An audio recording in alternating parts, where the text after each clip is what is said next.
हरे कृष्ण सर्वांना. स्वागत आहे सर्वांचे. आज आपला 5वा दिवस आहे.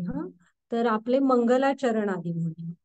ओम अज्ञानतिमिरान्धस्य ज्ञानाञ्जनशलाकया चक्षुरुन्मीलितं येन तस्मै श्री गुरवे नमः. श्री चैतन्य मनोभीष्टं स्थापितं येन भूतले स्वयं रूप कदा मह्यं ददाति स्वपदान्तिकं.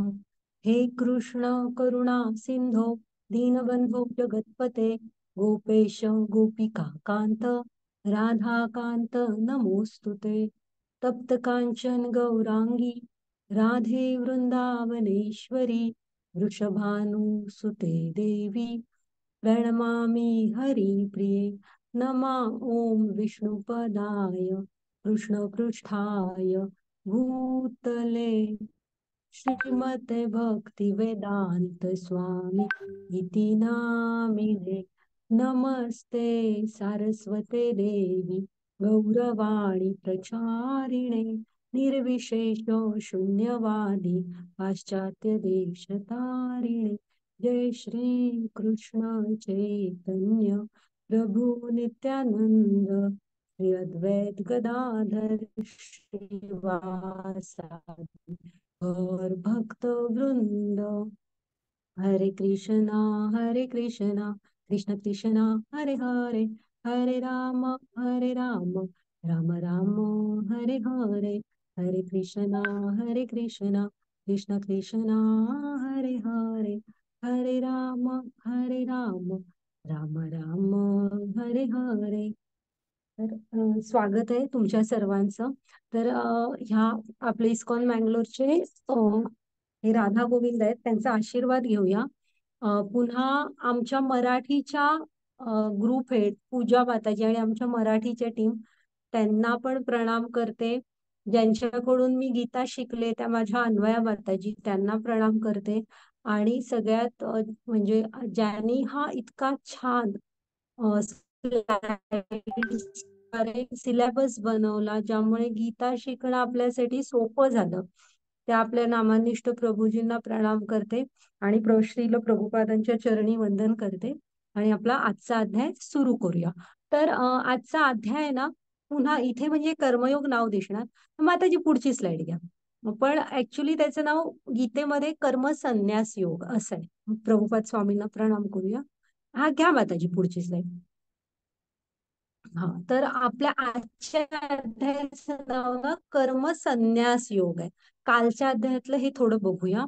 तर ज्ञान योग म्हणजे होतं ना, आपण बघितलं की ज्ञान दिलं कृष्णाने. गीता कधी आली पृथ्वीवर, कशी आली, कृष्ण का येतात, कृष्णांचा अवतार होत असतो. म्हणजे कृष्ण जन्म आणि मृत्यूने आपण बांधलेले आहोत ते नाही, ते अवतार घेतात, त्यांचं लीला कार्य झालं की त्यांच्या धामात परत निघून जातात.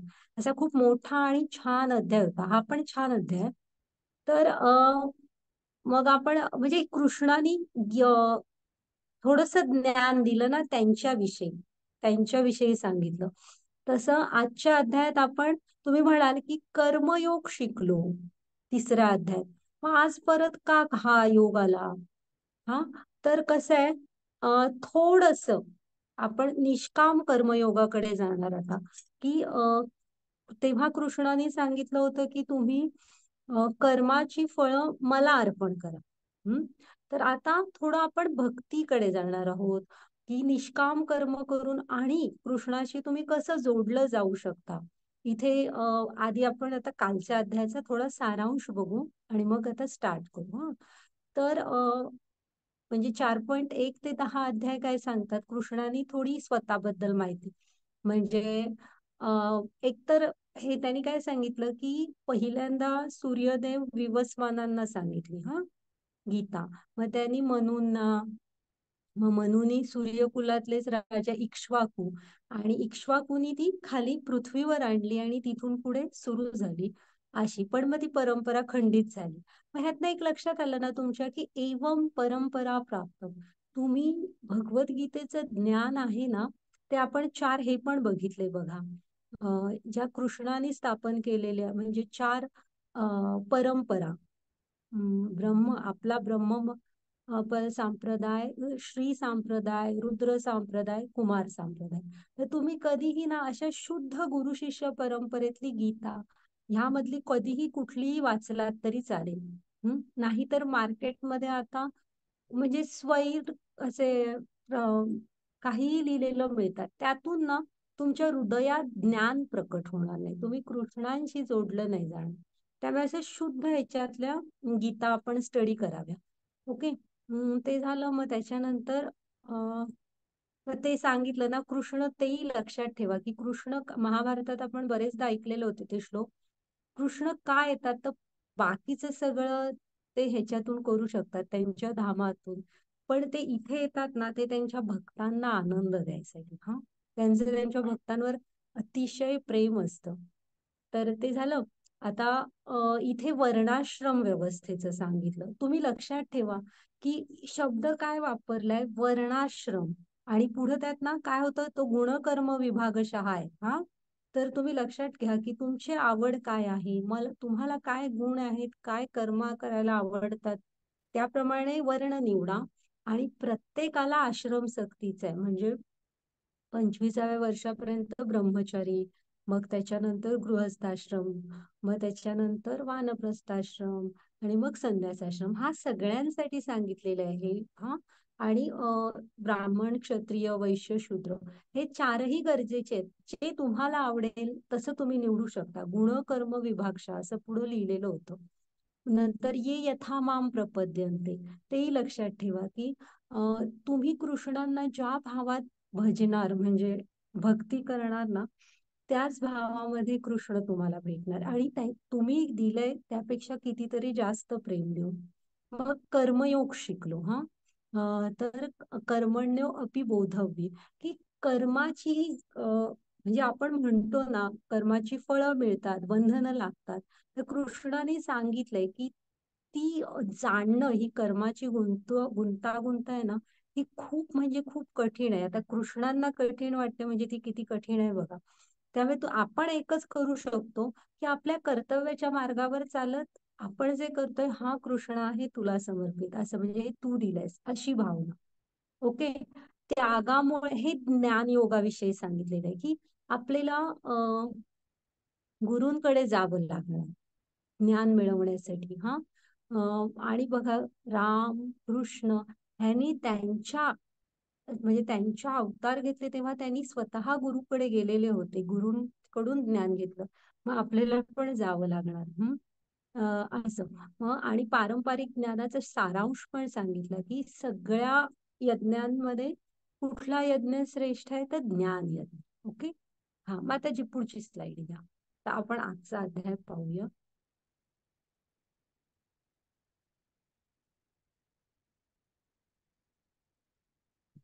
तर आजच्या अध्यायामध्ये आपण हे बघणार आहोत की संन्यास श्रेष्ठ की कर्मयोग, हा ह्याला पडलेला प्रश्न आहे अर्जुनाला. की अर्जुन काय विचारतोय की काय श्रेष्ठ आहे, तर तो गोंधळात पडलाय. ते बघू आपण. मग कृष्णाने बघा काय सांगितलंय. ते म्हणतात की कर्मयोग इकडे आहे ना, चिन्ह बदल. मग ते कधी सांगितलंय ते बघू. मग निष्काम कर्मयोग काय आहे, कसा तो आपल्याला बंधनातून मुक्त करतो. हा मग सर्वोच्चावर लक्ष केंद्रित करून मुक्ती, म्हणजे ते शांती मंत्र वगैरे आहे त्याचे. मग त्याची पुढची स्लाइड बघू आपण.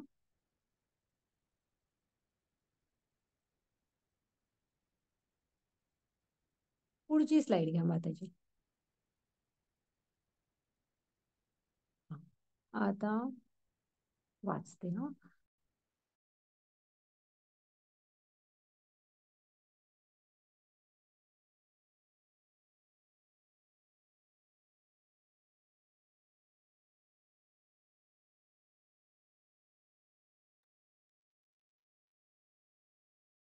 सॉरी, एक कॉल आला होता. हा तर हे तर ह्याचा गोंधळ उडालाय की कृष्ण अर्जुनाच्या युक्तिवादाचा पराभव करतो. म्हणजे झालंय काय माहितीये की करुणा सांगितली कृष्ण. मग अर्जुनाने कारण काय सांगितली त्याच्या दुःखाची, तर करुणा, आनंद नाही वाटत, पाप लागेल मला, पारिवारिक परंपरा नष्ट होतील आणि मग मी असमंजात आहे. मग ते मात्र त्याने छान गोष्ट केली की त्याने कृष्णांना शरण गेला आणि मार्गदर्शन घेतलं. ओके. मग ह्या चार ह्याचं कृष्णाने काय सांगितलं, तर करुणा वाटते म्हटलं तर ते काय म्हणाले, तू ज्ञानाच्या नजरेने बघायला शिक. हम्म. तू हे जे म्हणजे दुःख होतंय ना हे तुला, हे तू अज्ञानाने बघतोयस म्हणून मग त्यांनी ज्ञानाच्या नजरेने बघायला सांगितलं आणि आत्म्याचं ज्ञान दिलं. मग आनंद वाटत नव्हता, मग ते म्हणाले हे बघ, दोन पर्याय सांगितले होते ना, लढताना मृत्यू पावलास तर कर्तव्याच्या मार्गावर मृत्यू पावल्यामुळे स्वर्ग प्राप्त होणार, तिथली सुख. आणि जर का इथं जिंकलास तेव्हा युद्धात दोनच गोष्टी व्हायच्या ना, एक तर मृत्यू, नाहीतर जो उरेल तो जिंकला. मग जिंकलास तर हस्तिनापूरचं साम्राज्य. मग तुझा कुठं म्हणजे काय आहे तुझ्या यात, तोटा तर कायच नाही. मग पापी प्रतिक्रिया, मग ते काय म्हणाले, बुद्धियोग सांगितलाय की मी म्हणजे कृष्णाच्या माझ्या समाधानासाठी जेव्हा तू करशील ना, त्याच्या पापी प्रतिक्रिया लागत नाहीत. मग पारिवारिक परंपरा नष्ट होतील तेव्हा कर्मयोग सांगितलेला की तू तुझं कर्तव्य कर.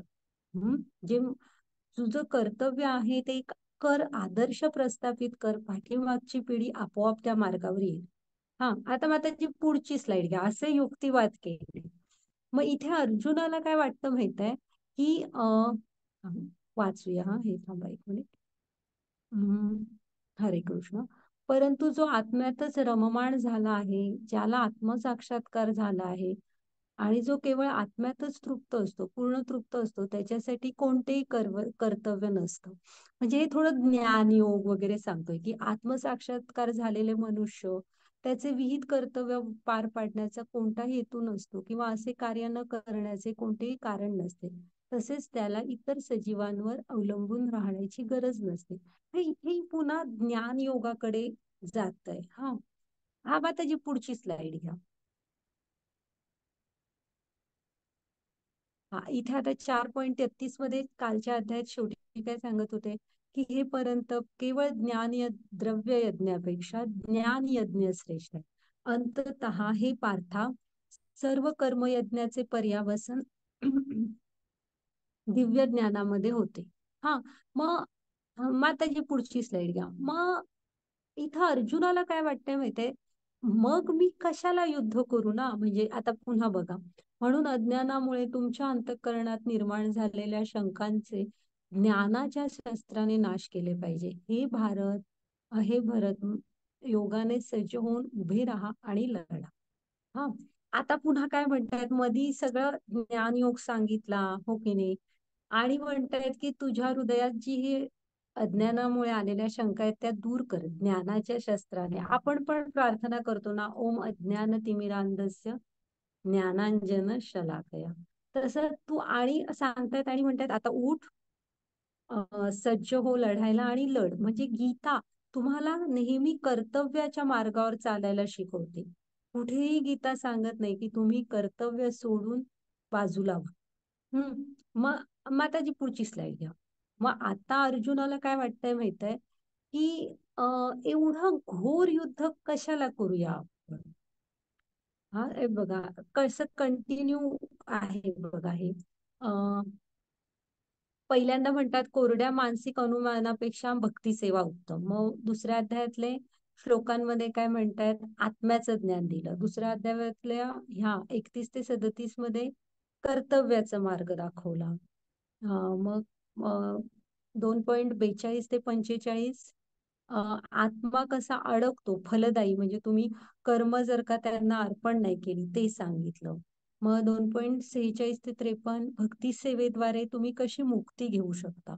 मग ती 3.17-18 मध्ये जे ज्ञानात स्थित असतात त्यांच्यासाठी कोणतेही कर्तव्य नाही हे स्पष्ट केलं. मग पुन्हा 4.33 मध्ये काय सांगतायत, सर्वच शेवट ज्ञान प्राप्तीत होतो. हा, दिव्य ज्ञानामध्ये आता आपण बघितले. मग पुन्हा चौथ्या अध्यायाच्या शेवटच्या श्लोकात म्हणतायत उठ आणि युद्ध कर. मग इथं अर्जुनाचं काय म्हणणं आहे की जर का ज्ञानामध्येच सगळ्याचा शेवट होतो, हा, ज्ञानी मनुष्याला कर्मबंधन वगैरे लागत नाहीये असं एका बाजूला म्हणताय. हा, पुन्हा म्हणताय की उठ आणि युद्ध कर. मग त्याचं काय म्हणणं आहे, एवढं घनघोर युद्ध मी का करू? त्यापेक्षा असं करतो. तो तर शुद्ध भक्त होता, कृष्णांना पूर्ण शरण गेलेला होता आणि ज्ञानी तर तो होताच. मग त्याचं म्हणणं होतं, मी आणि ज्ञानाच्या मार्गावर चालतो, हे घनघोर युद्ध नको. हम्म. पण पुन्हा कृष्णांची आज्ञा तर पाळायची होती, युद्ध कर म्हणतायत. मग आता पुढे जाऊया. मग आता जी पुढची स्लाइड घ्या. तर आता ते विचारतात बघा की एक मिनिट हा, वाचून दाखवते. सॉरी, हा पहिला श्लोक आपला मिस झाला का? एकच मिनिट. तर इथे ना पहिल्या श्लोकात काय विचारतायत, हरे कृष्ण अर्जुन उवाच संन्यासं कर्मणां कृष्णा पुनः योगं च संशसि यत् श्रेय यत् योरेकम तत् मे ब्रूहि सुनिश्चितम. म्हणजे ते काय म्हणतायत, तुम्ही कर्माचा त्याग पण करायला सांगितला, मग भक्तिमय कर्माची प्रशंसा पण करता. आता या दोहोंपैकी अधिक लाभप्रद काय आहे ते मला निश्चितपणे सांगा. हा. मग आता हा अर्जुनाची शंका होती, गोंधळ होता की तुम्ही मला निश्चित सांगा की एकतर म्हणजे हे करायचा, कर्मांचा त्याग करायचा की भक्तिमय सेवा. तर मग आता कृष्णांचं परमात्म्याने दिलेलं उत्तर काय आहे? श्री भगवान उवाच संन्यास कर्मयोगश्च निःश्रेयस करो उभो तयोस्तु कर्म संन्यासात कर्मयोगो विशिष्यते. हा, म्हणजे परमात्म्याने उत्तर काय दिलंय, कर्माचा त्याग आणि भक्ती हे मुक्तीसाठी दोन्ही चांगले. कर्माचा त्यागही चांगला आहे आणि भक्ती पण चांगली आहे. पण जर का ह्या दोघांपैकी काय श्रेष्ठ, असं जर का तुझा प्रश्न असेल, तर इथे किती क्लिअर कट उत्तर आहे बघा. त्यात असं फाटे नाही फुटलेले कुठे. त्यांनी स्पष्ट सांगितलं, या दोहों म्हणजे दोघांपैकी भक्ती सेवेतील कार्य कर्मत्यागापेक्षा श्रेष्ठ आहे. म्हणजे कृष्णांना भक्ती सेवा आवडते, ती श्रेष्ठ आहे म्हणतात ते. हा, घ्या माताजी पुढची स्लाइड. आता भक्ती म्हणजे काय असतं, तर प्रभुपाद, माताजी पुढची स्लाइड. भक्ती म्हणजे कृष्णांची दिव्य प्रेममय सेवा असते. हा, म्हणजे हे एक लक्षात ठेवा, पुढे येईलच भक्ती योगामध्ये आपण कंटिन्यू शिकू, पण भक्ती शब्दाचा अर्थ लक्षात ठेवा. भक्ती म्हणजे सेवा कृष्णांची. मग आता ना, फलदायी क्रियाकलापांमुळे राजा नृगचे पतन, ही ना भागवतमच्या 10वे म्हणजे 12 स्कंद आहेत भागवतमचे, त्यातल्या 10व्या स्कंदात ही गोष्ट आलेली आहे.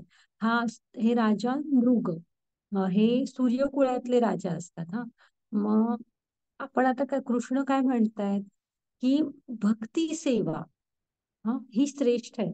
आणि मग आमच्या माताजींनी शिकवताना खूप छान सांगितलेलं. आता तुम्हाला कसं वाटतं की काय बरं, मानव सेवा हीच माधव सेवा, असं वाटतं का तुम्हाला? तुम्ही अनम्यूट करून सांगा मला.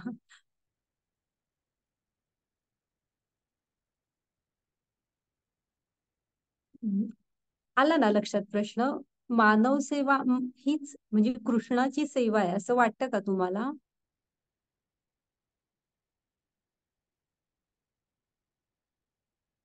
अरे, ठीक आहे, बघू. आवाज येतो ना माताजी माझा? येस माताजी, हो. हा.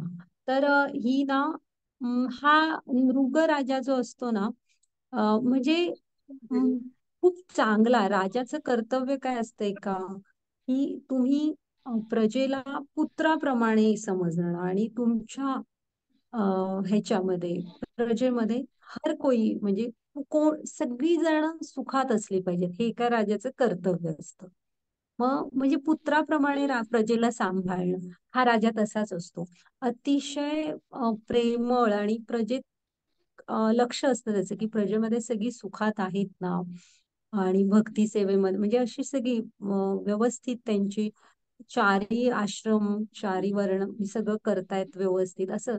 आणि कोणाला कशाची कमी नाही, अगदी वेशांतर करून फिरून वगैरे बघत असतो कोण कुठे दुःखात नाहीये ना वगैरे, असा चांगला राजा असतो. पण त्याला एक हे असते, त्याला आवड असते पुण्यकर्म करायची. हा, मग हा खूप दान करत असतो. म्हणजे तुम्ही कधी भागवतम जर का वाचाल तर त्यात लिहिलेलं आहे, जे पावसाच्या धारा पडतात तसं त्याने दान केलेलं होतं, एवढं एवढं जास्त. मग असंच एकदा काय ठरतो माहित, करायचला ठरवतो, गायी दान करूया. मग ब्राह्मणांना बोलावतो आणि गायी पण अशा सोन्याने सजवलेल्या वगैरे अशा गायी असतात. 10,000 असतात. हा, गायींचे असे मोठे मोठे गट. मग अ, मग होतं काय माहितीये, अ, म्हणजे आ, ह्याची आधी गोष्टीची सुरुवात सांगते, म्हणजे ह्याचा कुठून झाली आहे. हा जो द्वारका म्हणजे द्वारकेमध्ये कृष्ण असतात ना, तेव्हा कृष्णांची मुलं अशी साईडला खेळत असतात अशी. हा, मग ती एका विहिरीकडे जातात, म्हणजे तहान लागते त्यांना खेळता खेळता, म्हणून एका विहिरीत वाकून बघतात. तर त्यांना त्या विहिरीत एक वेगळाच मोठा विचित्रसा सरडा दिसतो, खूप मोठा. मग ती धावत राजवाड्यात कृष्णांकडे जातात आणि कृष्णांना सांगतात, तुम्ही चला आमच्या बरोबर हा बघायला एक विचित्रचा प्राणी. मग कृष्ण काय त्रिकाल ज्ञानी असतात, कृष्ण येतात तिथे आणि खाली वाक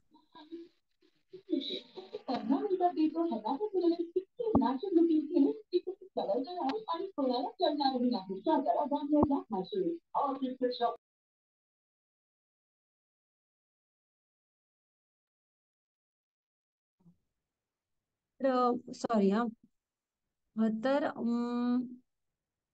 हा, तर कृष्ण ना ह्या सरड्या बाहेर घेतात आणि ज्या क्षणी कृष्णांच्या हाताचा स्पर्श होतो ना, तो असं दिव्य शरीर झालेला एक राजा बनतो. राजा म्हणजे एक दिव्य शरीर प्राप्त करतो आणि कृष्णांना नमस्कार करतो.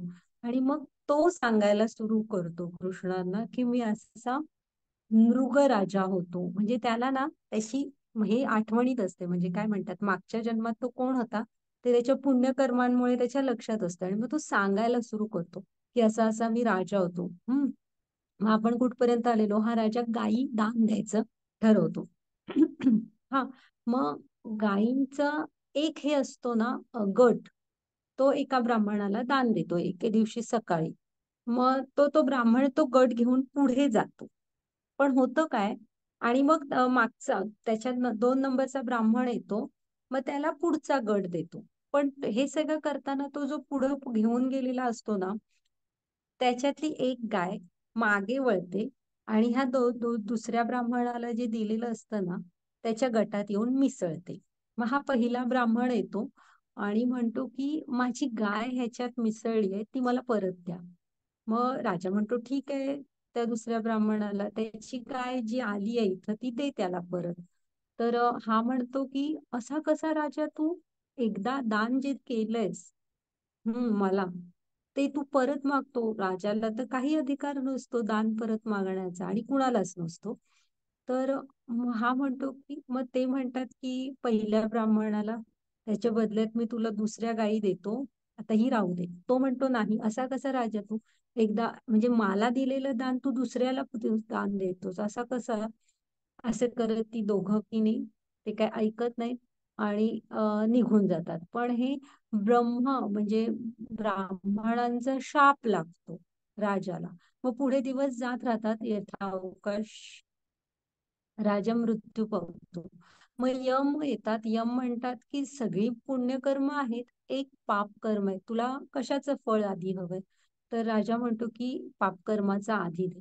मग त्या ब्रह्मशापामुळे म्हणजे ब्राह्मणांच्या शापामुळे म्हणतात की तू असा अंधारा विहिरीत सरडा होऊन राहशील, पण तुला पुण्यकर्मामुळे तुझी स्मरणशक्ती राहील आणि त्यामुळे ना तो सरडा जरी असला तरी सतत कृष्णांचं स्मरण करत असतो. आणि ते म्हणतात की जेव्हा द्वापार युगात कृष्ण तुला स्पर्श करतील ना, तेव्हा तू मुक्त होशील. मग ते मुक्त होतात आणि कृष्णांना हे सारं सांगतात आणि कृष्णांच्या चरणांवर हे पूर्ण शरण जातात आणि म्हणतात की कुठून तरी एक गोष्ट चांगली झाली की मला स्मरण होतं आणि मी कंटिन्यू तुमची म्हणजे नामस्मरण असं म्हणजे तुमचं स्मरण करत राहिलो. तर म्हणजे बघा इथून काय होतं माहितीये, ह्या मृगराजाने ही जी सेवा केली, काय म्हणू आपण हे, दान धर्म, ही प्रजेची सेवा, ह्याला सेंटर कृष्णाला ठेवलं नव्हतं. ते कर्तव्य म्हणून करत होते, नाही असं नाही, पण पुण्य गोळा करण्यासाठी, शॉर्ट मध्ये. हा, ही कृष्णा तू मला दिलेली जबाबदारी आहे आणि मी कर्तव्य म्हणून करतोय आणि तुला समर्पित, अशी भावना नव्हती. तर बघा, एक चूक किती हे झाली. हम्म तर असं असतं की आता आलं ना लक्षात तुम्हाला, म्हणजे कर्माची बंधनं लागतात, तर ही अशी असतात कर्मबंधनं. आणि ती कधी कशी काय मिळतील ह्याचं गणित खूप कठीण असतं. आणि मग त्यांना मग पुढे ना देवलोकात म्हणजे स्वर्ग लोकात जातात ते. हेच जर का आयुष्य जगताना कृष्णांना सेंटरला ठेवून केलं असतं की हे तुम्हाला समर्पित जे काय करतोय, तर मुक्ती मिळून वैकुंठ लोकात गेले असते. तर असं असतं त्यामुळे नृगराजाच्या गोष्टीवरून आपण एक लक्षात ठेवायचं की कृष्ण आपली कर्मफळ काढून घेत नाही. तुम्ही समर्पित केला म्हणजे असं नाहीये की ते आपल्या अकाउंटला ऍड वगैरे करतात, असं काय नसतं. पण आपण कर्मबंधनातून मुक्त होतो.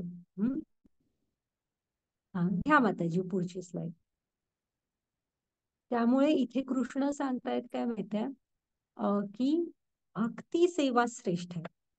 आता त्यागाला काय म्हणायचं बघा. अं, हरे कृष्ण. प्रपंचिकतया बुद्ध्या हरी संबंधी वस्तुना मुमुक्षुभी परित्यागो वैराग्यम फल्गु कथ्यते. हा, मोक्ष प्राप्तीसाठी आसुसलेले लोक जेव्हा परमात्म्याशी संबंधित गोष्टीचा त्याग करतात व असे मानतात की त्या गोष्टी भौतिक आहेत, तेव्हा त्यांचा त्याग अपूर्ण असतो. म्हणजे ना, तुम्ही असं अज्ञानात राहून म्हणजे गडबडीने चुकीच्या म्हणजे योग्य गुरु, योग्य मार्गदर्शन हवं. ही मोक्ष म्हणजे मुक्ती तरी काय असते ना, ती त्याच्यासाठी असं म्हणजे सगळं मी करतो हे मुक्तीसाठी असं नाही. तुम्ही कृष्णांची सेवा म्हणून जीवन जगायला हवं. हा, असे लोक असतात ना, आपल्याला काय वाटतं की मी ह्याचा त्याग करणार, मी त्याचा त्याग करणार, मी जंगलात जाऊन एकटा राहणार. ह्याला मर्कट वैराग्य म्हणतात. तर ह्याला त्याग नाही म्हणत.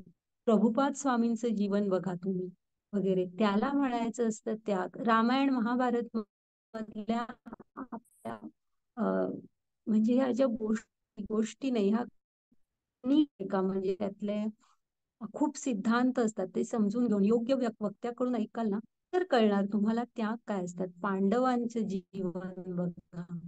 हा, हे दुसऱ्याला दाखवण्यासाठी फॅशन म्हणून किंवा मोक्ष प्राप्तीच ध्येय ठेवून वनात जातो, असं करतो, ह्याला त्याग नाही, ह्याला मर्कट वैराग्य म्हणतात. हा, तो त्याग अपूर्ण मानला जातो. जो आपण यज्ञाची पण व्याख्या बघितली, ते कोणतंही कार्य जे तुम्ही विष्णू प्रित्यर्थ करतात ते यज्ञ असतं. आणि वनात जाऊन जर का तुम्ही विष्णू प्रित्यर्थ काही नाही केलं तर त्याला नाही समजलं जाणार त्याग किंवा यज्ञ असं. हा, त्याला फल्गु वैराग्य म्हणतात. घ्या माताजी पुढची स्लाइड. त्यामुळे समजून घ्या ह्या तत्वतः ह्या गोष्टी. माताजी पुढची स्लाइड घ्या. मग ह्यासाठी तुम्हाला कुठे जायची गरज नाहीये, जिथे आहात तिथून कृष्णाला जोडून घ्या. पुढची स्लाइड घ्या माताजी.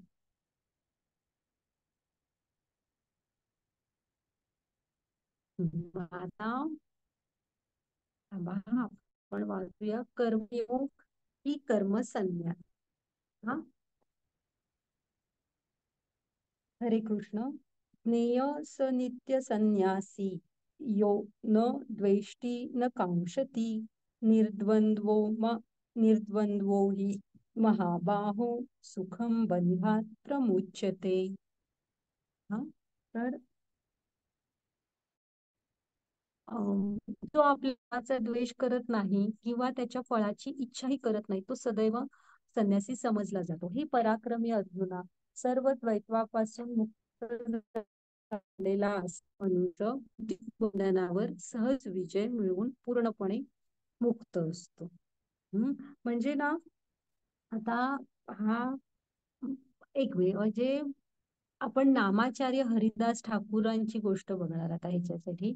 तर तुम्ही आपल्या कर्माचा द्वेष करू नका कधी. म्हणजे त्याच्यात राग राग करणं, की मला हे नाहीच आवडत होतं वगैरे, असं नाही. आणि तर कृष्ण काय सांगतायत, जे तुम्ही करताय ना, तुमचं जे कर्म आहे तेही तुम्ही शांतपणे करताय आणि पुन्हा कुठल्याही फळाची त्याच्याकडनं अपेक्षा नाही, तो संन्यासी असतो. हा म्हणजे तुम्ही मग त्यासाठी वनांमध्ये वगैरे नाही गेलात, इथंच आहात तरी सुद्धा तुमच्या वाटणीला जे जीवन आलं आहे, ते तुम्ही म्हणजे त्याचा द्वेष न करता, इथं अर्जुनाला पण होता क्षत्रिय, पण त्याला युद्ध करायचं नव्हतं. तो त्याला नको वाटत होतं ना युद्ध करायला. मग कृष्ण सांगत होता, अशा स्थितीत जर का तू वनात जरी गेलास तरी तो संन्यास मानला जाणार नाही. तू तुझं कर्तव्याचा द्वेष करणं हा योग्य नाही. हा, मग हे पराक्रमी अर्जुना, तू अशा सर्व द्वैत म्हणजे मी करू का नको, राग ह्याच्यापासून मुक्त झालेला मनुष्य भौतिक बंधनावर सहज विजय म्हणून मुक्त होतो. आता आपण पुढे ती गोष्ट बघूया. हा, मग त्याची पुढची स्लाइड घ्या, छान आहे.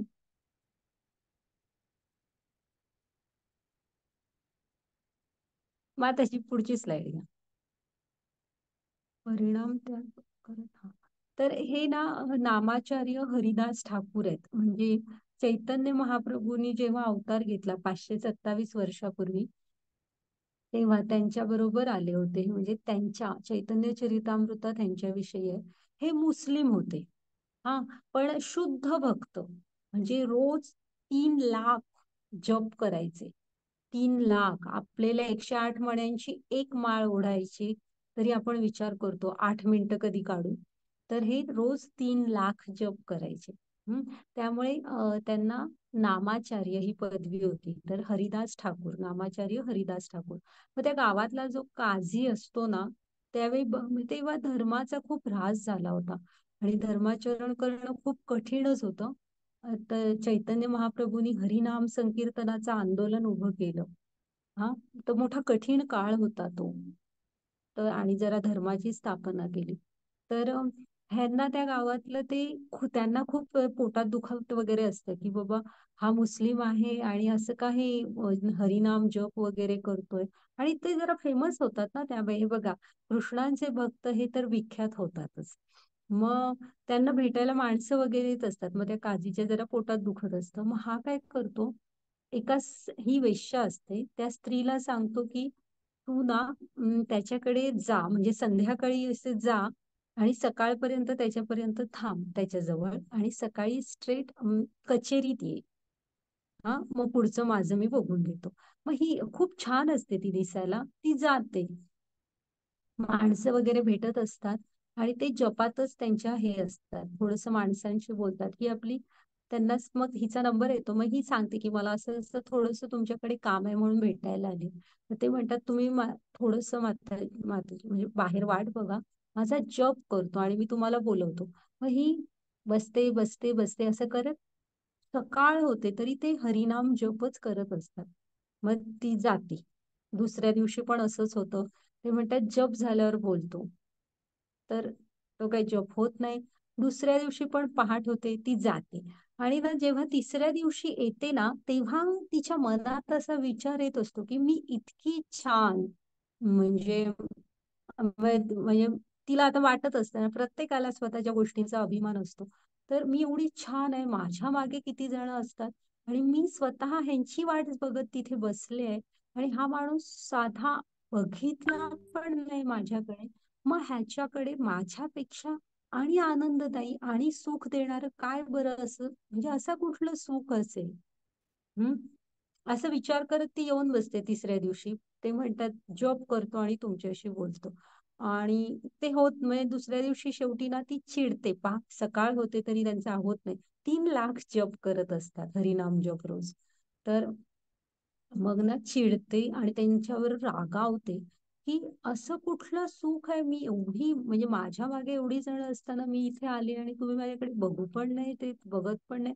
असं कुठलं सुख आहे तुमच्या या हरिनाम जप मध्ये.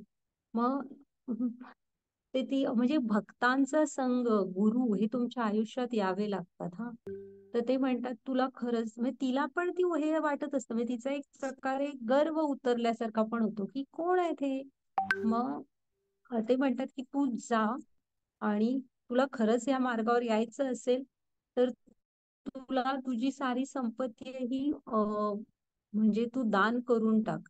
ते केस कट कर आणि मग तू ये. मग ती जाते. ती सगळं आपल्या जवळचं घर सोनं नाणं हे सगळं वाटून टाकते. केस कट करते स्वतःचे पूर्ण हा सगळे आणि येते आणि ते म्हणतात की आता तू ही जॉब म्हणजे तिला दीक्षा देतात ते आणि म्हणतात की ही हरिनाम दीक्षा दिली तुला आणि तू जॉब कर आणि ह्या पुढे ते ते ते स्थान सोडतात आणि ती राहायला लागते आणि तीही नंतर पुढे खूप थोर वैष्णवी होते. हा तर आता तुम्ही सांगा मग भक्ती सेवा आणि संन्यास हे असा हवा तुमच्याकडे जो तुम्ही इच्छेने स्वेच्छेने घेता. ते करताना मन 100 गोष्टींमध्ये अडकलं असलं किंवा जे करताय त्याच्याविषयी मनात द्वेष असेल तर तो नाही धरला जाणार संन्यास. हा म्हणून मग असे असतात खरे शुद्ध भक्त हे असे असतात. हा, घ्या माताजी पुढची स्लाईड.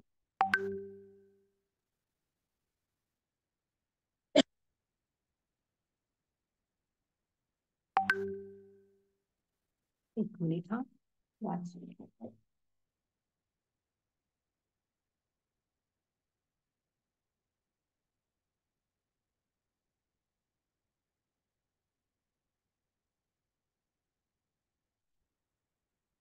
हा हरे कृष्ण. ब्रह्मणी ब्रह्मणि आधाय कर्माणि संग त्यक्त्वा करोति लिप्यते न स पापेन पद्मपत्रम इव अमभासा. हं? तर जो मनुष्य आसक्तीशिवाय आपले कर्तव्य करतो परमात्म्याला अं समर्पण करतो त्याच्यावर पाप कर्मांचा प्रभाव पडत नाही जसे कमळाच्या पानाला पाण्याचा स्पर्श होत नाही. म्हणजे आता हे बघा हा कसं असतं कमळ कुठून उगवतं चिखलात उगवतं. उगवतं चिखलातून पण ते वर येतं आणि आणि त्याची जी पानं असतात ती पण पाण्यावर असतात आणि ते पाणी बघा तेलकट असतात ना ती पानं थांबत नाही बघा पाण्यावर ते वाहून जातं ना लगेच. तर आहे ना इथे कृष्ण काय सांगतायत आपणही असं असायला पाहिजे एकतर आसक्ती नको आपलं सगळ्यात मन अडकलंय असं नसायला हवं. हं? तर आसक्ती नको आणि जो आसक्तीशिवाय कर्तव्य करतो आणि परमात्म्याला समर्पण असतं ना त्याचं मग त्याच्यावर पापकर्मांचा प्रभाव पडत नाही. जसा कमळाच्या पानाला होत नव्हता पाण्याचा स्पर्श होत नाही. मग आपण आपले प्रभुपाद स्वामी श्रील प्रभुपादांचं उदाहरण घेऊ शकतो इथे. मग त्याची पुढची स्लाइड. कसं आहे ना त्यांचे गुरु भक्ती सिद्धांत सरस्वती त्यांनी सांगितलेलं होतं की तुम्हाला ह्याच्यात जायचंय म्हणून भागवत धर्माचा प्रचार करायला विदेशात. शेवटी 70व्या वर्षी का होईना गुरूंची आज्ञा म्हणून जातात. तर तिथं जातात तर तुम्ही पहिल्या अध्यायात त्यांचं बालपण बघितलं असाल ना किती भक्तिमय वातावरणात बालपण गेलेलं. हा आणि तिथं जातात तर तिथं कोण असतं सांगा आपलं कोणी नसतं एकटे होते. आणि हे ह्यांचं खाणं पिणं ह्यांची दिनचर्या आणि ते हिप्पी लोक होते तिथं पण टाकाऊच. प्रचंड व्यसन अंमली पदार्थ आणि हे अवैध स्त्री संबंध वगैरे अशातच आयुष्य होतं. तर अशा लोकांमध्ये राहिले पण कमळासारखे राहिले बघा. ते त्यांच्यासारखे झाले नाहीत उलट गुरूंच्या काय म्हणून म्हणजे गुरूंचं जाता जाताच सुद्धा हे मिळाला ना संघ. तर आता प्रभुपादांच्या सानिध्यामुळे ती लोक कितीतरी बदललीत आणि इस्कॉन म्हणजे आंतरराष्ट्रीय कृष्ण भावनामृत संघटनेची स्थापना झाली. तर असं आपणही असायला हवं. हे असतो संन्यास हे असतं की तुम्हाला म्हणजे कशाचीही आसक्ती नाही. एक दिवस प्रभुपादांना पण कठीणच गेले असणार ना अशा लोकांमध्ये राहायचं. ते पण ना पैसा जवळ कधीही कुठल्याही बँकेत अकाउंट नव्हतं काही नव्हतं. हम्म. तर असं असायला हवं हे चरित्रांमधून आपण शिकायचं असतं. हा मग त्याची पुढची स्लाइड घ्या. इथे ऍक्च्युली व्हिडिओ होता तो एक. हा श्लोक आहे ना, तुम्ही सगळ्यांनी हा नंबर लिहून ठेवा. आणि ह्या मार्गावर आपल्याला चालायचंय, लक्षात ठेवा हा. हरे कृष्ण. विद्या सं विद्या विनय संपन्ने ब्राह्मणे गविहस्तिनि शुनी चैव श्वपाके च पंडिता समदर्शनी समदर्शन. हा नम्र ऋषी, खऱ्या गाईला खऱ्या ज्ञानाने विद्वान. सॉरी हा इथे ट्रान्सलेशन बरोबर नाहीये, मी जरा असं त्यातलं वाचून दाखवते.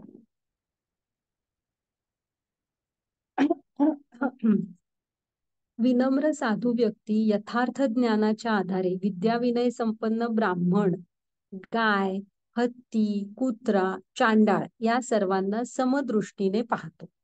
हा म्हणजे तुम्ही पण आपल्याला पण ज्ञानाच्या नजरेने बघायला शिकायचंय. कृष्ण भावनेमध्ये स्थित होणं म्हणजे काय असतं? तर तुम्ही शिकलात ना ईश्वर प्राप्तीचे 3 टप्पे. पहिला काय होता? तर ब्रह्म, हा सगळा प्रकाश जे आपल्याला सगळं दिसतं. दुसरा काय सांगितलं होतं? परमात्मा रूपाने, चतुर्भुज नारायण रूपाने, परमात्मा रूपाने प्रत्येक सजीवाच्या हृदयात आहेत कृष्ण. हम्म. आणि कसलं रूप काय असतं तेही सांगितलं, ते दिसतंय समोर ते. चतुर्भुज नारायण रूपात प्रत्येक सजीवाच्या हृदयात आहेत आणि चराचरामध्ये आहेत. तर आपण ही ज्ञानाची नजर आपल्यामध्ये आणायला हवी. ते बघा. मग ते इथे काय सांगितलंय, एक खरा विद्वान असतो ना, तो ज्ञानाच्या नजरेने बघतो. आणि तो एक ब्राह्मण. तिथे दिसतंय बघा, एक ब्राह्मण, एक गाय, एक हत्ती, एक कुत्रा आणि एक चांडाळ. म्हणजे जे कुत्राचं मांस खातात ना, म्हणजे 84 लाख योनींमधले जवळजवळ 4 लाख योनी, की असं काय ते कितीतरी लाख योनी मनुष्यांचे आहेत. हा ते भरपूर मोठं आहे सगळं. तर त्यात एक चांडाळ योनी असते जी कुत्र्यांचं मांस खातात. हा तर मग हे जे ज्ञानी मनुष्य असतो ना, तो ब्राह्मण, गाय, हत्ती, कुत्रा आणि चांडाळ ह्या सगळ्यांना समान दृष्टीने पाहतात. ते दिसते बघा, प्रत्येकाच्या हृदयात त्यांनी दाखवले चतुर्भुज नारायण. तर ते वरचे शरीर नाही बघत, ते प्रत्येकाच्या हृदयामध्ये कृष्ण आहेत. हा आपण पण म्हणजे आपले वारकरी संप्रदाय, आपण पण बघा ते सगळ्यांना असे माऊली माऊली म्हणून नमस्कार करत असतात ना. तर ते प्रत्येकाच्या हृदयातले परमात्मा बघत असतात. वय, वरचं शरीर असं नाही बघत. ही पण कृष्णांची निर्मिती आहे एवढंच. ज्ञानाच्या नजरेने मग आपण पण ज्ञानाच्या नजरेने बघायला शिकायचं. आणि इथे नम्र ऋषी तर म्हणून लिहिलंय बघा. तर एक नम्र असणं म्हणजे काय? तर नम्र असणं म्हणजे तुम्ही दुसऱ्याकडून कुठल्याही मान सन्मान ह्याची अपेक्षा न करणं, हे बरोबर आहे. हम्म. ज्ञानाने एवढी तर नम्रता तुमच्यात यायला पाहिजे. ज्ञान कधी अहंकार देत नसतं. मग हे नम्र बरोबर आहे, तुम्ही कुठल्याही सन्मानाची अपेक्षा न करणे. पण खरा नम्र होणार तुम्ही जेव्हा ज्ञानाच्या नजरेने बघायला शिकाल, सगळ्यांच्या हृदयामध्ये परमात्म्याला बघायला शिकाल. हा हा घ्यावा त्याची पुढची स्लाइड. लक्षात ठेवा हा हा 5.18 श्लोक.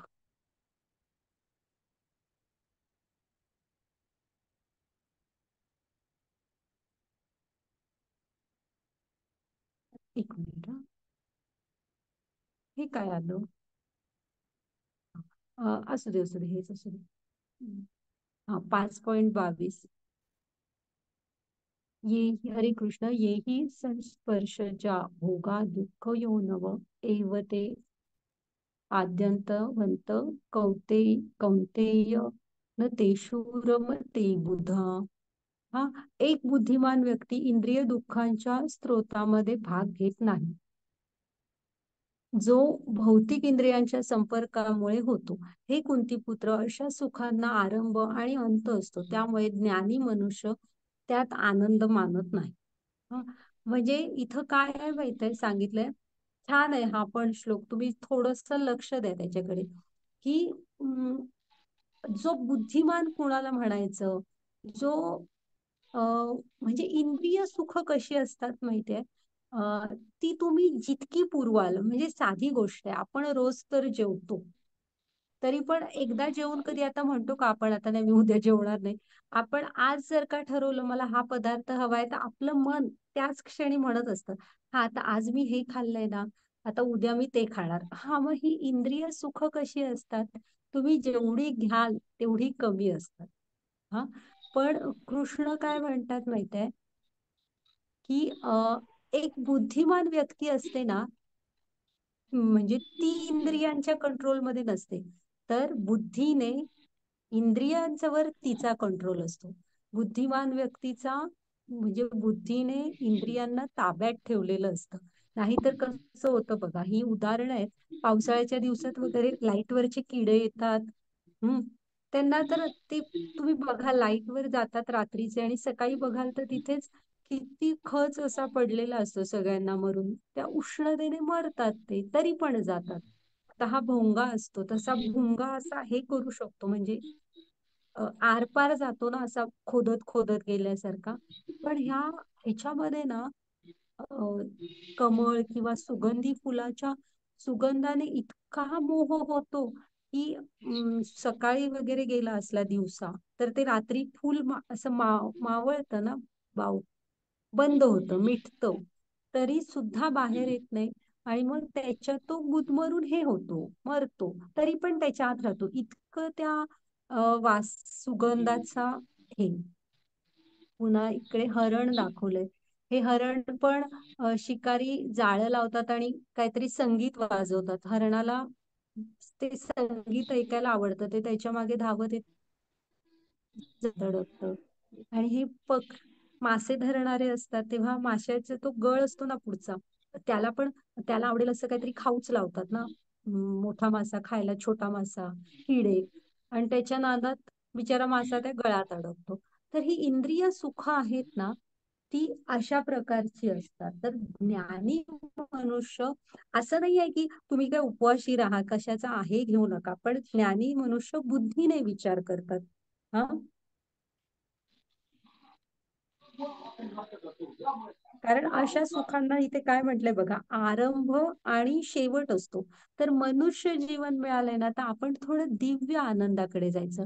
जो हरिनाम जप, कृष्णांची सेवा करून, किंवा हे गीता भागवतचं ज्ञान प्रसार करून, किंवा तुम्ही तुमच्या कर्तव्यांच्या मार्गावर चालून अशा प्रकारचे थोडे दिव्य आनंद. हा असं.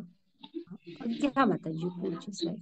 हा इथं हत्ती आहे ना दाखवलाय. हा तो हत्ती पण असा पकडतात, म्हणजे असा काहीतरी खड्डा खणतात, त्याच्यावर ते फांद्या टाकतात हिरव्या हिरव्या, त्याला त्यामुळे तो खड्डा दिसत नाही आणि पलीकडे हत्तीणी असते, मग ते तिच्यासाठी तो धावत येतो आणि खड्ड्यात पडतो असं असतं.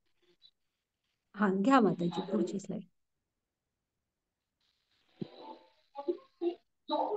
हे बघा आता हे इथे पण ह्याला धनाचा लोभ आहे, कुणाला स्त्रीचा आहे, कोण दरोडा टाकायला निघालंय. हम्म आणि कोणाला व्यसन म्हणजे दारू वगैरेच आहे, कोणाला मांस खायचं आहे. हा अशी हे पण ह्याचं कसं आहे, कर्मबंधनात तर आपणच अडकणार आहोत ना. भलेही या जन्मी कितीही तुम्ही दुसऱ्याला फसवून पैसा गोळा केलात, तर निसर्गाचा नियम आहे की तो ज्याचा आहे, ज्याची संपत्ती, ती कुठल्या ना कुठल्या जन्मात त्याच्याकडे आपल्याकडून जाणारच आहे. हा निसर्गाचा नियम आहे. त्यामुळे ह्या सगळ्यामुळे होतं काय, पुनरपी जननम पुनरपी मरणम पुनरपी जननी जठरे शयनम. आपण अडकून पडतो. हा आणि मनुष्य जीवन ही एकमेव चान्स असतो आपल्याला, की आत्म्याचा परमात्म्याशी संबंध जोडून त्यांच्याकडे जाण्याचा. आणि भलेही तसाही नाही विचार केला, नाही जायला मिळालं, तरी आत्म्याचा परमात्म्याशी म्हणजे कृष्णांशी आपलं नातं जोडणं, इथपर्यंत तर आपण जाऊ शकतो ना ते करण्याचा. तर ज्ञानी मनुष्य ते करतात, ह्या अशामध्ये अडकून नाही पडत. हा घ्या माताजी पुढची.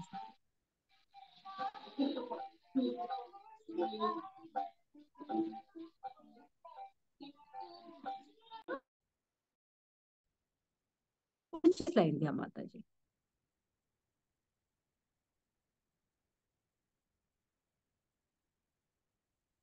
आला हा. हा लक्षात ठेवा, शांती मंत्र म्हणतात ह्याला.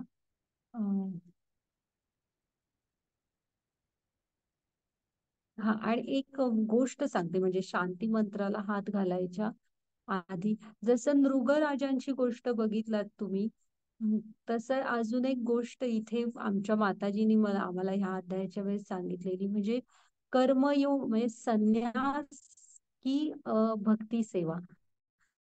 तर कसं असतं ना, हे खूप हे असतं, म्हणजे तुम्ही संन्यास तो तितका सोपा नसतो. जर का तुमचं मन अडकलं असेल बाकीच्या गोष्टींमध्ये, तर आपले विश्वामित्र ऋषींनी मेनकेच्या नादाला लागून शेवटी हे झाले होते ना, अधःपतन झालं होतं.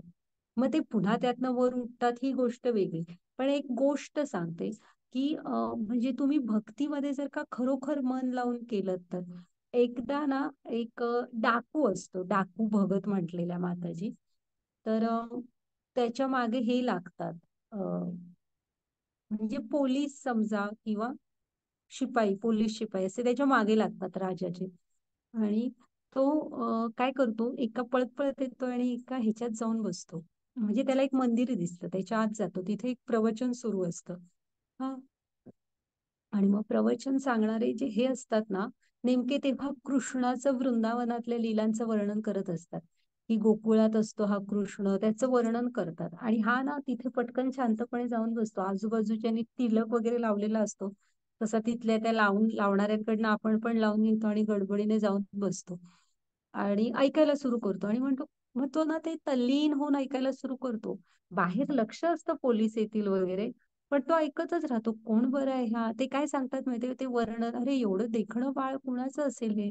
आणि त्यांची आई त्यांना अशी खूप खूप दागिने घालून तयार करून सकाळी त्यांची मैया त्यांना बाहेर सोडते गल्लीमध्ये त्या खेळायला वगैरे. हम्म. आणि मग ते गायी घेऊन जातात वगैरे असं. तर म्हणते म्हणजे एवढे अमूल्य दागिने घालतात असा विचार करत असतो. मग म्हणतो इथे कशाला छोटे छोटे चोरी करू. मग ते प्रवचन संपतं, मग त्यांना जाऊन विचारतो, तुम्ही आता जे सांगत ना, वर्णन केलं ते कुठे असतं. तर ते म्हणतात गोकुळात म्हणजे वृंदावनात जायला पाहिजे तुला, आणि तिथे असतात म्हणाले ते. आणि असं सांगतात. आणि त्यांची आई रोज सकाळी सोडते, तर हो रोज सकाळी तशी तयार करून देतात. मग ते गायी घेऊन वनात जातात. मग काय होतं माहित आहे, मग ते सांगतात की ठीक आहे. आणि तो जातो आणि म्हणजे ठाम विश्वास, म्हणजे बघा तुम्ही भक्तीवर ह्याच्यावर ठाम विश्वास, पूर्ण विश्वास असतो की त्यांनी सांगितलं म्हणजे तो तिथे असणार. आणि जातो आणि बघतो तर खरंच त्याला ना तिथे तो मुलगा दिसतो, तसंच श्यामवर्ण वगैरे. मग आणि खरंच दिव्य दिव्य छोटेसे मण्यांचे वगैरे दागिने घातलेले असतात, गायी होईल. हा जातो आणि म्हणतो त्याला काहीतरी खायला, म्हणजे त्याला ना फळं खायला देतो. आणि म्हणतो तो खाता खाता ना ते दागिने काढून घेऊया. तर मग काय करतो, खायला देतो आणि त्याच्या हात लावतो असं. तर ते कृष्ण म्हणतात, माझी आई ओरडेल, त्याला हात लावायचा नाही.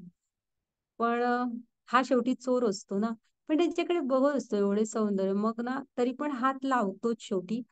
तर मग कृष्ण म्हणतात की मग तुला हवं असलं तर घे, म्हणतात तसं काय प्रश्न नाही.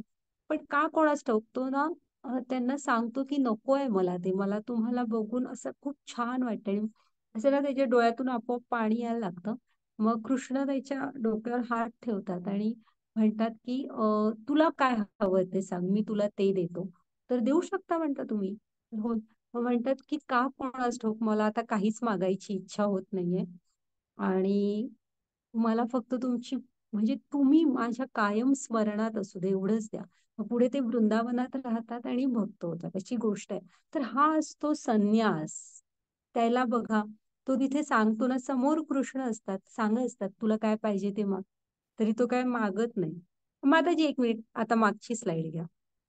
तर असा असतो. तर तुमच्या लक्षात आलं ना, कर्मयोग श्रेष्ठ की संन्यास. तर संन्यास असेल तर हा तुम्हाला सगळ्या विषयांमधून लक्ष काढून घ्यायला हवं.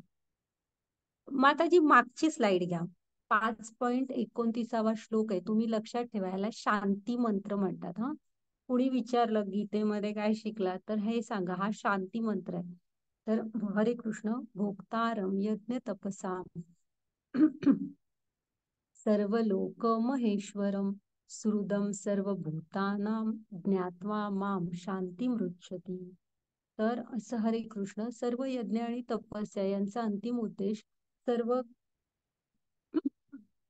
ग्रह आणि देवतांचा परम स्वामी आणि सर्व प्राणी मात्रांचा कल्याण करता आणि हितचिंतक म्हणून मला ओळखून ऋषी भौतिक दुःखाच्या वेदनेपासून शांती प्राप्त करतात. आता भोक्तारम म्हणजे कृष्णांना ना, आधी एकतर आपण इथे जीवनात सगळं कशासाठी करत असतो सांगा? एक शांतता आपल्याला हवी असते. जरी स्टडी केला हा तरी मी हे करून हे होईल आणि एक सुकून येईल आयुष्यात. किंवा असं म्हणजे आपण शेवटचं ध्येय प्रत्येकाला कुठेतरी शांतता हवी असते ना. तर आता सुरुवात बघूया. तर भोक्ताराम म्हणजे कृष्णांना सर्वोच्च भोक्ता कोण आहेत? तर कृष्ण आहेत, आपण नाही. आपल्याला वाटतं की हे माझं शरीर आहे वगैरे. तर प्रभुपाद स्वामींना मी एकदा सांगितलेलं आहे का म्हणजे ह्याला रिपोर्टरला, तो म्हणतो तुम्ही संन्यासांसारखे वागत नाही, मोठ्या मोठ्या मंदिरात राहता, गाड्यांमधून फिरता, विमानं वापरता. तर ते म्हणतात की कृष्णाच्या ज्ञानाचा म्हणजे ह्या भागवतचा प्रचार करण्यासाठी मी ते सगळं वापरू शकतो. तुम्ही पण लक्षात ठेवा, जे काही कराल जर का कृष्ण ध्येय ठेवून कराल तर सगळं चालू शकतं. तर मग तेव्हा ते सांगतात की मुळात मी ते वापरतोय ते कृष्णांसाठी, त्याचं मला हे नाही लागणार. नारदानी एकदा सांगितलेलं आहे की हे जे शरीर असतं ना, हे सुद्धा आपलं नसतं. ते पृथ्वीचं पण नाही, भलेही माती होत असली तरी ते पृथ्वीचं पण नाहीये. ते कृष्णाने दिलेलं आहे आपल्याला. हे सारं जे आहे ना, त्याचे कर्ता कृष्ण आहेत, त्या निर्माता वगैरे. ते महाविष्णूंमधून ते साईडला खाली दाखवलंय बघा, आपण शिकू ते 8व्या अध्यायात. तर ब्रह्मांडच्या ब्रह्मांड कोट्यावधी बाहेर येत असतात त्यांच्या आतून. त्यामुळे सगळ्याचे निर्माता ते आहेत, ते आहेत. हे सगळं त्यांचं आहे, आपलं नाहीये. हा, मग आपण फक्त आत्मा आहोत जो त्यांच्याशी जोडू शकतो आणि सेवा करू शकतो. त्यामुळे सर्वोच्च भोक्ता कोण आहेत? ते आहेत. आणि सर्व ग्रह म्हणजे सर्व यज्ञ आणि तपस्यांचे भोक्ता कृष्ण आहे.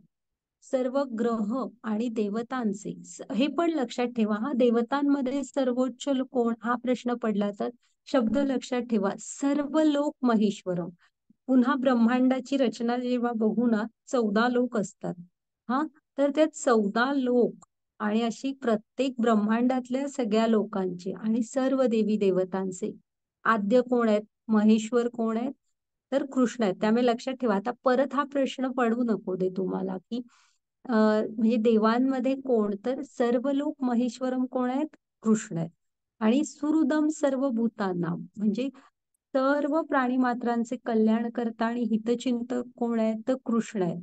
हे जे तत्वतः ओळखतो ना, आणि म्हणजे आता तुम्ही इथं बसून हे ओळखलात पण आणि जीवनात तसं मानायला पण सुरू केलं ना, त्यांना कृष्ण ह्या भौतिक जग आहे ना, हे जग भौतिक आहे, ह्यातल्या दुःखांपासून आणि वेदनांपासून शांती देतात. आणि हे अनुभवजन्य ज्ञान आहे. गीता म्हणजे हे तुम्ही अनुभवायचंय. त्यामुळे ह्याला शांती मंत्र म्हणतात. शांती शोधायला तुम्हाला कुठे वेगळीकडे जायची, वेगळं काय करायची गरज नाही. हा श्लोक लक्षात ठेवा की कृष्ण हेच सर्वोच्च भोगतायत. कृष्ण हेच यज्ञ तपसा म्हणजे यज्ञ तपसांचे सर्वोच्च भोक्ता आहेत.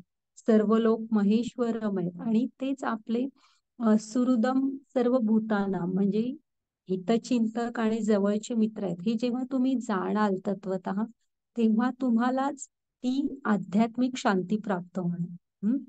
आणि कसं आहे, आपण कितीही हे केलं ना, म्हणजे आता तुम्ही म्हणाल हे का ह्यांना हवी आहे सगळ्यांची हे म्हणजे सर्व यज्ञ आणि तपस्यांचे भोक्ता हे काय? तर का आहे? तर आता बघितलं ना, नृगराजाला कसं एक कर्मफळ किती त्रासदायक ठरलं. तर ते आपले सर्वोच्च मित्र आहेत हितचिंतक, की त्यांना माहित आहे की ह्या कर्मबंधनात आपण अडकलो तर पुन्हा पुन्हा वेगवेगळे शरीर, पुन्हा पुन्हा तेच. तर त्यातनं सुटका व्हावी म्हणून म्हणतायत की ते मला अर्पण करा आणि ह्यातनं म्हणजे त्यांच्याकडे चला परत. म्हणून असं नाहीये की ते काय त्यांना गोळा वगैरे करायचं. तर ह्यातनं मुक्त व्हा आणि तिकडे चला वरच्या आध्यात्मिक लोकांकडे. हा, म्हणून आहे, नाही तर दुसरा काही त्याच्यात हे नाहीये. म्हणून त्यामुळे त्यांना हितचिंतक म्हटले की त्यांना आपलं हित हवंय. आता ते वरचे गोप सखे बघा, तुम्ही कधीही गोपी म्हणजे वृंदावनातल्या लोकांच्या ह्यांच्या बाललीला बघाल ना, तर त्यांच्यासाठी त्यांचे कृष्णच सगळं होत. चालेल, चलो. हा झाला आहे शांती मंत्र, नक्की लक्षात ठेवा. बाकी कसं आहे ना बाळा मुलांनो, म्हणजे मी जरा किड्स बॅच घेते, तुम्ही मोठी आहात ना, तर बाकी तुम्ही आपण शिकतो, आई वडिलांना बरं वाटावं, शिक्षकांनी चांगलं वाटावं म्हणून, किंवा पैसे कमावतो मुलांसाठी, स्वतःसाठी, बायकोसाठी, तरी पण आपल्याला वाटत असतं आणि जरा कमवूया. किंवा ऑफिसचे बॉस असाल तर तुम्हाला वाटणार की कंपनीसाठी काम करता तुम्ही, असं असतं. म्हणजे आपण प्रत्येकाला, तरी पण ती शांती मिळत नाही.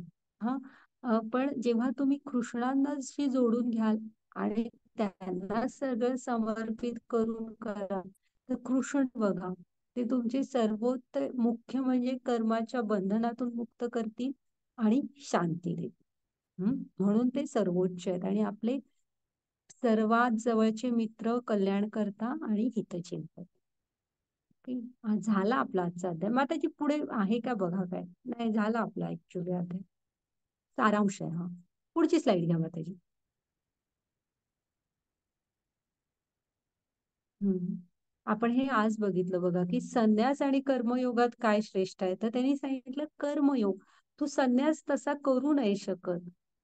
मग संन्यास पण कसा हवा तो पण बघितला आपण, हरिदास ठाकूर वगैरे यांच्यासारखा. हा, किंवा तो चोर कसा गेला होता बघा. तर आणि कर्मयोग म्हणजे तुम्ही जे काय करता त्यातनं तुम्ही कृष्णाशी स्वतःला जोडून घ्या. ते झालं.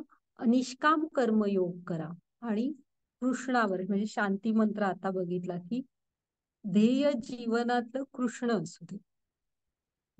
ओके माताजी, झाला आपला आजचा अध्याय. हरे कृष्ण सगळ्यांना. हा, बघा माताजी आणि